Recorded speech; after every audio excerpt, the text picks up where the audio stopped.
Olá, pessoal, sejam bem-vindos a mais um Matemática e Cidadania. No episódio de hoje, nós vamos estudar a primeira classe, a primeira parte de distribuição de frequência em classe de valores.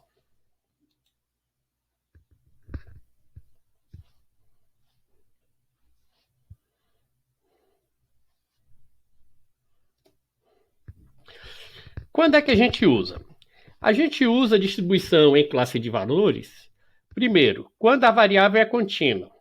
Então, se você está pesquisando renda, altura, preço e outros, aí você usa a distribuição em classe de valores.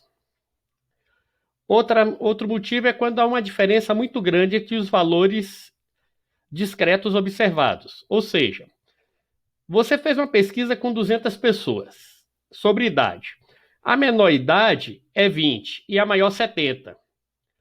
Neste caso, mesmo a idade sendo discreta, para facilitar a interpretação dos dados, recomenda-se uma tabela com variável em classe de valores.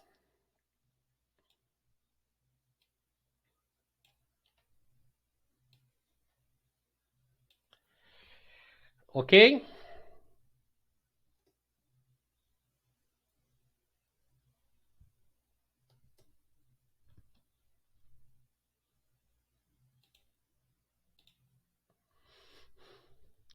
Aqui está o exemplo de uma tabela em classe de valores. Temos aqui a altura de alunos. Então, o aluno mais baixinho tinha 1,50 m e o mais alto um pouco mais de 1,80 m. Então, para fazer uma tabela com todos os 100 alunos pesquisados em 2010, a gente utiliza o quê? Uma tabela em classe de valores. Ela fica mais prática.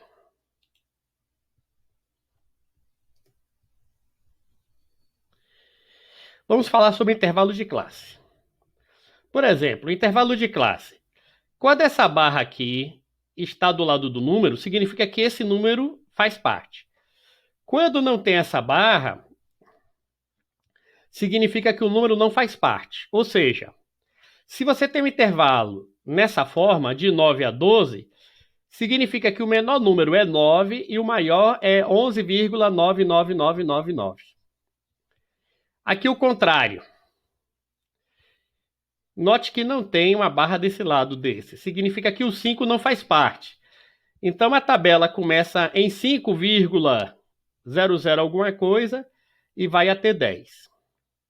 Aqui outro exemplo. Nesse caso aqui, os dois extremos não fazem parte do intervalo. Então ela começa um pouco depois do 20 e termina um pouco antes do 30. Esse caso aqui é o contrário, ó. Significa que o 8 e o 16 fazem parte do nosso intervalo de classe. Então, o nosso intervalo varia de 8 até 16. Quantas classes? Para saber quantas classes você vai colocar na sua tabela, existem dois critérios. Um deles é o mais intuitivo. Você pode colocar o quê? Números redondos, sua intuição, escolha do superior. Escolha do superior é quando o professor ou o seu chefe diz quantas classes ele quer. Facilidade de compreensão, você pode usar esses critérios. Caso você não queira escolher dessa maneira, que muitos alunos ficam confusos, você usa o quê? A fórmula de Sturges. Essa fórmula é a mais rigorosa. Então, se você tiver numa faculdade como a UNEB, mandarem você fazer uma tabela e não disserem quantas classes, então utilize a fórmula de Sturges, que é a mais rigorosa, a mais completa. Na fórmula você tem I, que é o número de classes, e N, que é o número de observações, de entrevistas, ou seja, quantas pessoas você observou durante sua pesquisa. Por exemplo, um pesquisador entrevistou 200 pessoas em uma pesquisa sobre renda.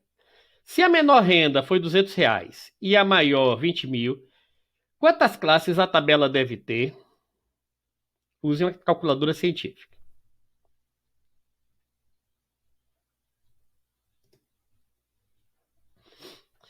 Aqui,